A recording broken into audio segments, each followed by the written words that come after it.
Hoje com o pastor Joseph Prince. Em muitos lugares você vê uma mistura da lei e da graça. Este é o ministério da morte. E é tão sutil. É o ministério da morte. Ninguém prega só a lei. Está ouvindo, igreja? Então vamos olhar o verso 12 mais uma vez? Certo, estamos começando a entrar um pouco na mensagem de hoje. Você está entendendo isso? Você quer receber a semente que é incorruptível? A semente que vai crescer em você e produzir vida e imortalidade? Amém? Tendo, pois, tal esperança, usamos de muita ousadia. A palavra ousadia também pode ser simplicidade. As palavras simplicidade e ousadia são as mesmas no grego. Ou seja, não falamos sobre coisas ocultas, certo? Mas quando nós falamos de tipos, nós mostramos Jesus. Na semana passada foi sobre José. E como, se você olhar o espírito do Antigo Testamento, José é um tipo de Cristo.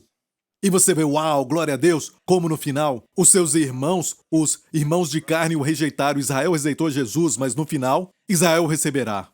E o mundo inteiro vai ser completamente avivado. Até a vida sobre a morte, amém? Está me ouvindo? Então, Deus esconde essas histórias nos tipos, mas precisamos olhar então para esses tipos e mostrar Jesus em todo tipo. Isso é vida. Amém? Usamos de muita ousadia no falar, não somos como Moisés, que punha um véu sobre a sua face para que os filhos de Israel não olhassem firmemente para o fim daquilo que era transitório. O fim aqui no grego era o fim do propósito. Qual é o propósito de toda a lei? Cristo. Cristo é o fim da lei para todo o que nele crê, estou certo? Amém? Porque Deus falou sobre a oferta de sacrifício. Porque Deus falou da oferta de alimentos, que era feito, na verdade, de flor de farinha. Ou seja, quando você sacrifica um cordeiro ou um boi, você também tem que queimar o pão. Pão sem fermento, que é feito de flor de farinha. Certo, essa flor que Deus está falando é sobre o Senhor Jesus Cristo, o pão da vida. Ele é tudo. Não há nada grosso em Jesus. Ele é equilibrado, ele lindo, ele nunca teve que retirar nenhuma das suas palavras. Ele não teve que pedir desculpas. Ele nunca teve que dar um passo para trás. Tudo nele era muito fino. A minha mensagem não é sobre a oferta de alimento, ouça isso depois. É incrível. Quando ele é forte, ele não é forte a ponto de te machucar. Quando ele é gentil, ele não é frouxo, para que as pessoas pisem nele. Jesus é a flor de farinha. Totalmente amável. Amém? Ok? É isso aí. Não é somente flor de farinha, mas o sacrifício. Deus vai te moer até você também ficar fino. Alguns pregam assim: Deus vai te moer. Você acha que pode se oferecer? Como um aroma de fragrância suave. Meu amigo, a última vez que eu falei contigo, eu não senti nenhuma fragrância, ok? Então, escute bem isso. Todos nós, eu também, ok? Eu sou o número 1, glória a Deus. E por isso eu prego, amém? Como o apóstolo Paulo. Amém? E o fato é que não é o seu aroma, você não é a flor de farinha, amigo. Essa farinha fina é Jesus. Você não é o pão da vida. Você pode ser um pão, mas não é o pão da vida. Ok? Glória a Deus. Então, Moisés colocava um véu, porque aquela glória era transitória. Mas para ser justo com Moisés, o povo corria dele, ele teve que chamá-lo. Ok? Ele colocou um véu na sua face, porque o povo não aguentava o ministério da condenação, que os lembrava do pecado. Ok? Está me ouvindo? Eu quero ilustrar. Rapidamente, você já ouviu isso antes, mas é melhor repetir porque é algo tão lindo que eu creio que algumas pessoas vão ser libertas por causa disso. São duas montanhas.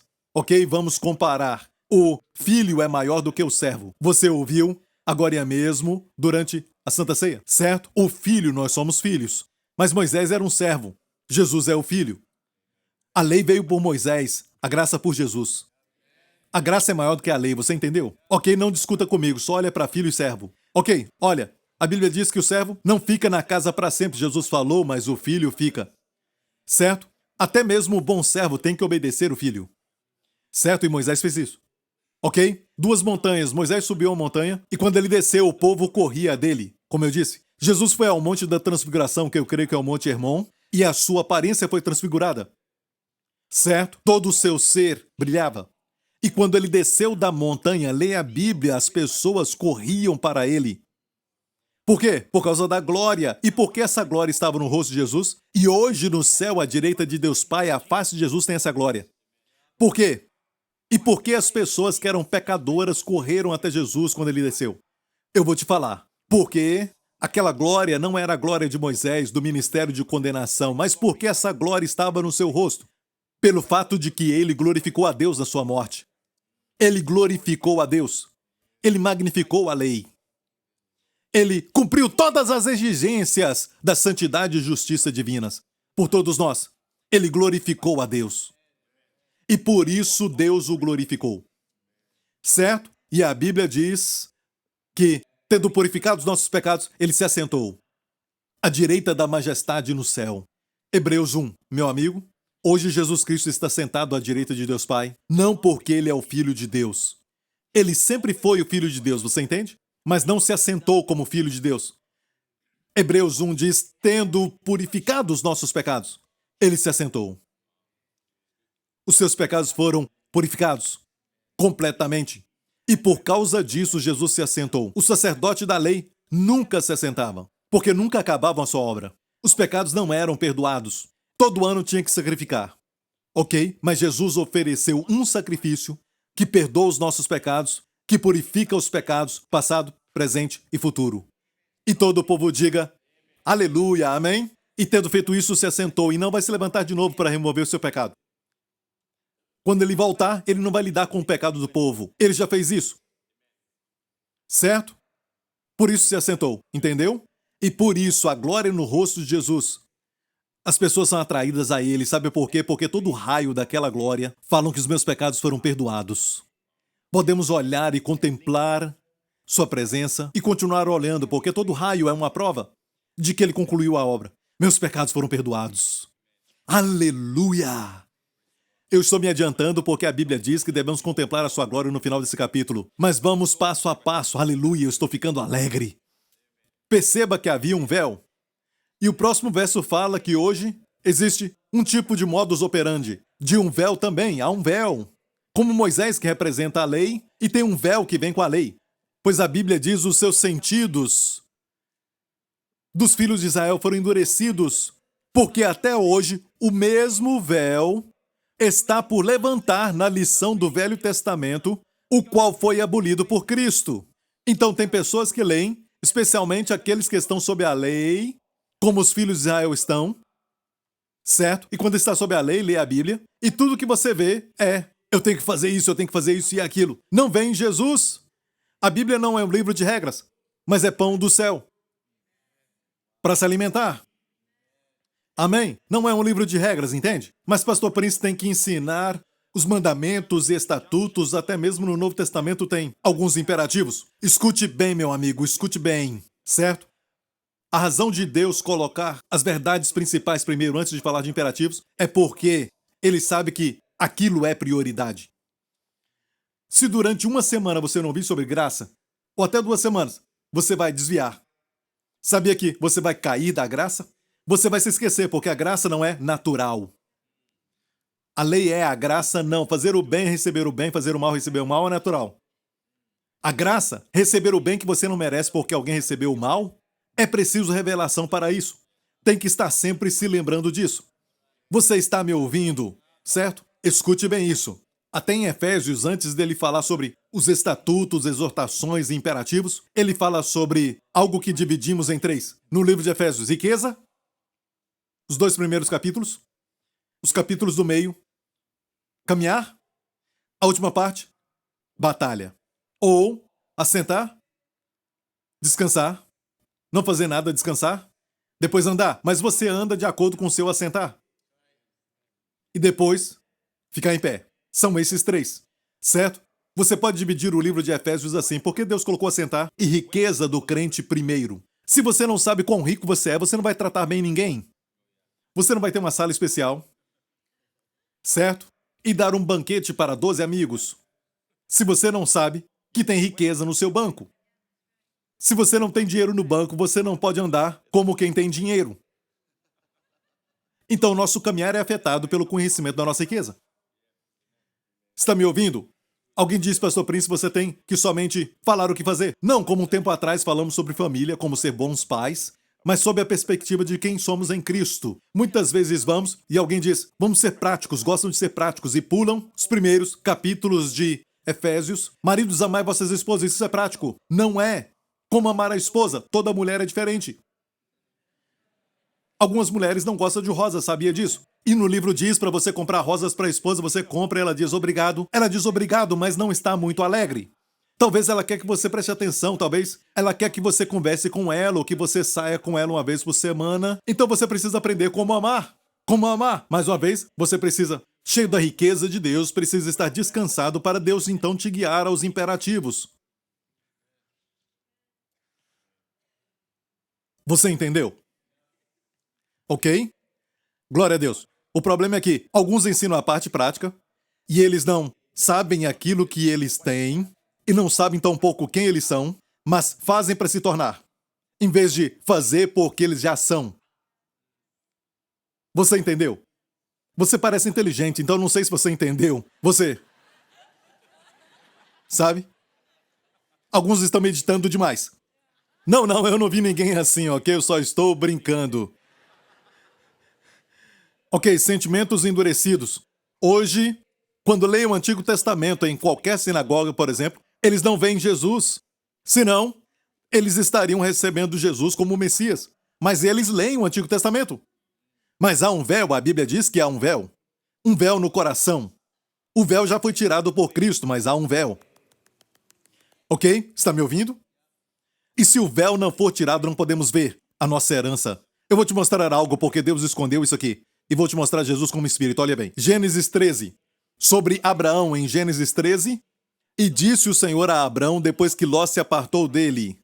Levante os olhos agora. Ok, pare. Vamos ver o nome Ló. Vamos ver isso. Ló foi o sobrinho de Abraão. Deus falou para Abraão, só você sai com a sua esposa, ok? Mas ele levou Ló consigo, seu sobrinho. E Ló, na verdade, foi problemático. Ok? Então, finalmente, Ló se apartou dele. Graças a Deus, certo? O plano original de Deus, e Ló se apartou. Ok? Talvez você tenha um Ló na sua vida que Deus não falou para você carregar e agora você está com um problema. Depois que Ló foi embora e não é o marido ou a esposa, ok? Não use essa desculpa para o divórcio, ok? Ok? E quando Ló se apartou, ok, olha isso. Ló tinha se apartado. O nome Ló em hebraico é literalmente véu. Então, olha, nós somos a semente de Abraão, certo? Mas no momento que o véu saiu de Abraão, Deus disse o quê? Levanta os teus olhos. Ele podia ver. Podia ver o quê? Sua herança. Olha desde o lugar onde estás para o lado norte e do sul. O lado norte primeiro foi o que ele falou. Certo? É sempre norte primeiro, depois sul, depois ocidente, oriente. Porque toda esta terra que veste hei de dar a ti a tua descendência para sempre. Amém? Você não pode ver a sua herança ou a herança dos teus filhos até o véu ser removido. Então quem foi que colocou o véu ali primeiramente? Foi Deus? Foi ele que colocou o véu? Então vamos voltar a 2 Coríntios 3, certo? Fala de véu ali, fala também sobre a mente deles, ou seus sentidos endurecidos, eles não podem ver Jesus. Por quê? Porque eles ficaram cegos. Olha, aqui é 2 Coríntios capítulo 3. E se você continuar lendo, certo? E ir até o capítulo 4, o próximo capítulo, verso 3, diz, mas se ainda o nosso evangelho está encoberto, fala de véu ali. Está encoberto para os que se perdem. Perceba esse fato de que se há uma pessoa que está se perdendo, certo? O evangelho não é revelado. Crente ou descrente. E não pense em perder como somente indo para o inferno. Perdendo com destruição, com depressão, com doenças. Se a pessoa está perdendo, o evangelho está encoberto. Você não ouviu isso. Se o evangelho está encoberto, é para aqueles que estão se perdendo. Porque se não está encoberto, ele não vai se perder. Próximo verso. Quem colocou o véu? Nos quais, falando daqueles que estão com o véu, o Deus deste século cegou. E aqui é Deus com D minúsculo. Porque o diabo tem esse título de Deus com D minúsculo. Tudo aconteceu porque no jardim do Éden, Deus fez Adão um Deus pequeno. Deus é um grande Deus. Certo? E Deus fez Adão como um pequeno Deus para controlar e dominar toda a terra. Mas Adão traiu Deus, se vendeu ao diabo e ele pegou o seu título. Certo? Deus não fez a terra para ter desastres, tsunamis, e nem mesmo chuva forte que inunda as ruas. Deus não quis nada disso. Com todo respeito às companhias seguradoras, Deus não queria nada disso. Deus fez um mundo perfeito. Deus não nos deu nenhuma semente que seja corruptível. Tudo isso foi depois da queda. Por que experimentar de uma árvore que tinha sido proibida? Certo? Ela foi proibida. Tinha que ser cortada, então. Por que colocar a fé na criação decaída? Tem que ter olhos abertos para ver isso. E aqui diz que o diabo, nos quais o Deus deste século cegou, nos fazendo lembrar que o diabo assumiu o papel de Adão, certo? Mas não se esqueça que o último Adão, Jesus Cristo, veio. E aqueles que têm o seu senhorio não está debaixo do senhorio do Deus desse século. É o Deus deste século, ele não é o Deus do reino eterno. Amém? É o Deus desse século. Ele cegou o entendimento das pessoas. E como ele cegou o entendimento das pessoas, nós lemos agora, o véu é a lei. Do verso 7 em diante, o ministério da morte, gravado em pedras, o ministério da condenação, e fala que existe um véu nos seus corações, porque eles se apegam à lei, até os crentes que se apegam à lei não conseguem ver nada. Eles não veem, podem ser professores de teologia, e não conseguem ver o que você vê. Olha, você pode ser um pescador e ver muito melhor do que o professor de teologia. Eu não sou contra professores de teologia. Certo? Você pode ter esse título e você pode estudar, mas nunca pense que esse título te dá o direito de entender a Bíblia. A Bíblia é revelada pelo Espírito Santo. Amém? Quando você humilha o seu coração e diz, eu não sei nada, Senhor, se o Senhor não me revelar. Depender totalmente do Espírito Santo, ele revela até para uma criança. Até para aqueles que não têm educação. Smith Wigglesworth era bombeiro hidráulico. Ele não sabia muito, não podia nem ler. Ele não lia. E quando ele foi salvo, foi batizado no Espírito Santo, Deus deu a ele o dom de ler a Bíblia. Imagina isso. Então Deus dá a chance para todo mundo se você depender do Espírito Santo. Amém? Está me ouvindo? Nenhum discípulo de Jesus Cristo foi para a escola de teologia. Certo? Sou contra seminário teológico? Não, vamos aproveitar de tudo que temos. Certo? Mas não tem essa mentalidade só porque você estudou, você sabe. O que você aprende é muito bom para você, ok? Mas o Espírito Santo é quem te ensina.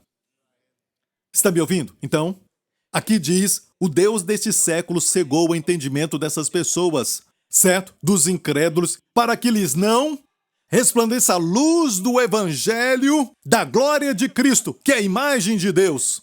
Porque o diabo cega o entendimento? Porque o diabo tem tanto medo da luz do Evangelho da glória de Cristo. Isso é tão lindo. O diabo tem medo dessa glória de Cristo nos evangelhos que ilumina todo o povo. Eu gosto de falar desse jeito, sabe? Quando a linda mulher caminha e a sua esposa é só uma brincadeira, ok? Ela cobre os seus olhos. É porque a mulher é bonita. Mas se uma velhinha passa ali, a sua esposa não está nem aí. Nem cobre os seus olhos. Se o evangelho não fosse atraente, por que o diabo cegaria o entendimento das pessoas? O coração, a mente deles. Por quê? Porque o que temos é tão atraente.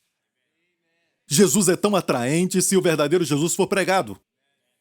Se as boas novas são pregadas, certo? Não pregação religiosa, mas o evangelho. As pessoas vão correr para Jesus. A igreja New Creation é um fenômeno. Somos uma igreja, escute bem isso, escute cuidadosamente. Somos uma igreja que tem experimentado pessoas correndo para Jesus aqui. Por cerca de 12 anos eu estou falando sobre uma parte da igreja que veio para o culto de adoração em inglês. Estou falando do culto de adoração em inglês, que é a parte principal da igreja. Não fizemos nenhum evangelismo durante 12 anos. Ainda assim, almas são salvas toda semana. O fenômeno da igreja New Creation é que, em Singapura, Por alguma razão, Deus não nos direcionou, Deus não nos liberou para fazer um evangelismo agressivo.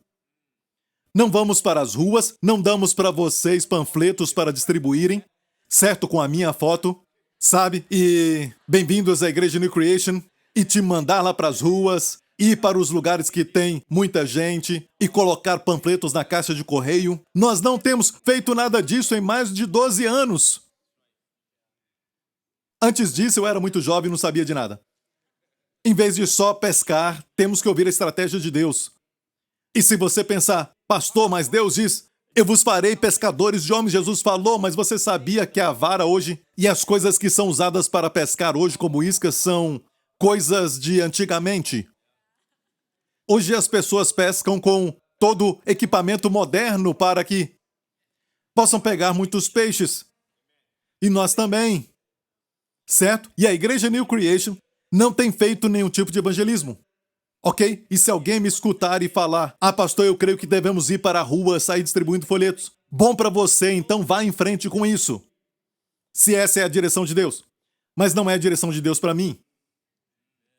Porque eu vou te falar da história de como os pescadores saíram a noite toda e não pegaram nada. Mas quando Jesus apareceu, eles pegaram muitos peixes.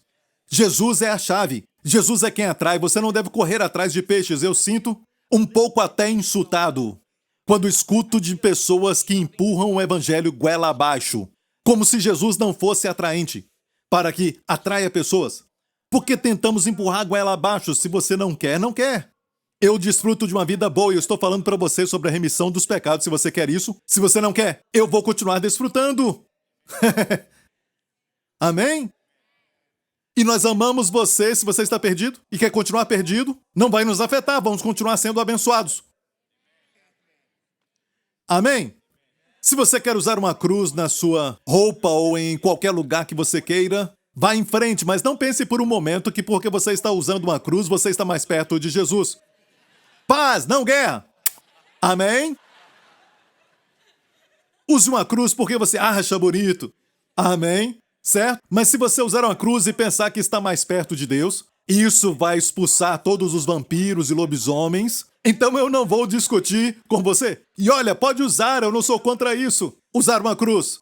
Porque temos a cruz no coração, somos conscientes da obra concluída de Jesus Cristo no coração. É onde realmente importa, igreja.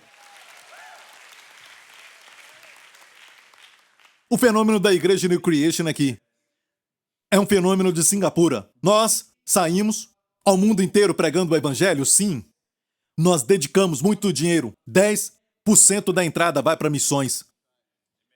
No mundo inteiro eu posso falar que em todo o continente o evangelho de Jesus Cristo está sendo pregado. E você coopera, a igreja está fazendo. Este é o nosso ide por todo o mundo. Enviamos missionário enquanto eu estou falando agora. Tem um pastor que está sendo enviado para missões da nossa igreja, que saiu alguns dias atrás. E enviamos missionários, sustentamos missionários, estamos fazendo missões, sustentamos orfanatos e todo tipo de obra. No mundo inteiro, acima de tudo, você faz a obra, mas a mais importante coisa é dar o pão que vai alimentá-los. É o evangelho de Jesus Cristo. E estamos investindo, até Israel está ouvindo o evangelho toda noite. E você, igreja, é responsável por isso. Então estamos cumprindo ide por todo o mundo. Só aqui em Singapura. Deus não falou para sairmos pelas ruas.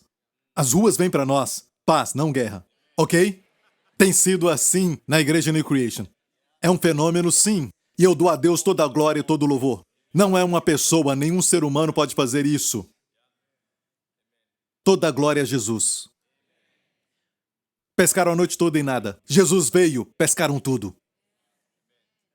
Jesus é a chave. Olha, é muito consistente com o hábito de Singapura.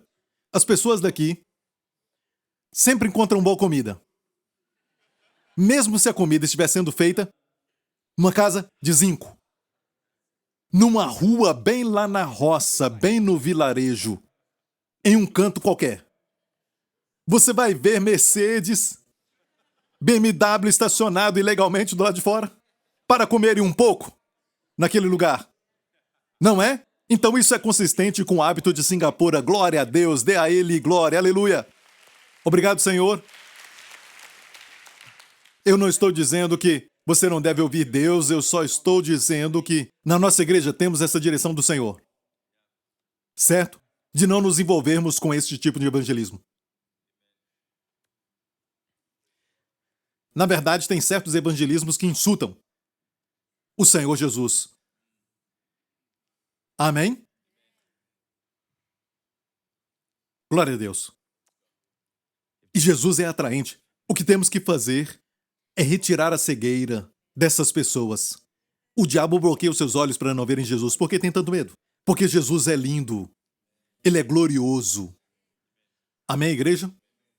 Ontem à noite eu estava lendo e eu falei com os meus pastores sobre Jesus quando o seu próprio primo, João Batista, eram primos, tinham crescido juntos. E João foi aquele que a Bíblia diz que falou de Jesus. Eis o Cordeiro de Deus, ele reconheceu, um dia ele reconheceu que Jesus era o Cordeiro de Deus. Deus deu para João essa revelação, mas depois, sabe, João se desanimou. Ele foi para a prisão e ficou desanimado, certo?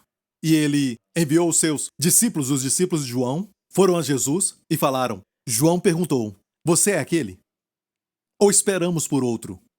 Jesus olhou para eles, digam a João. Agora olha a beleza de Jesus. Amo isso. Digam a João. Ele não ficou irado. O quê? Depois de tudo isso, sabe, não. É tão legal. Jesus disse aos discípulos, digam isso a João. O surdo ouve, o cego vê, os leprosos são limpos, demônios são expulsos, mortos ressuscitam.